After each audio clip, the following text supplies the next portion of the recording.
Selamat selamat selamat malam Mas Bayu. Nggih.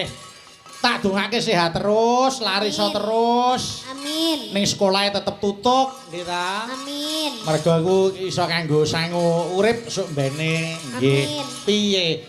Ana seniwati sing luar biasa piye Mas Klitik nek miturut panjenengan adikku wedok niken iki kepiye saiki perkembangane? Mula sakniki niku lak jamane jaman gadget, Gus.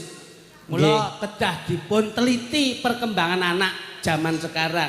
Nggih. Boleh kita kenalkan dunia IT atau gadget, tapi harus kita saring lebih dahulu. Leres. Mula nek ngeten iki tundane nen positif, anak iki dikenalke budaya ben secara karakteristiknya itu mengenal dengan kebudayaannya. Adikku wedok niku menginspirasi karo cah nom-noman saiki. Leres. Aja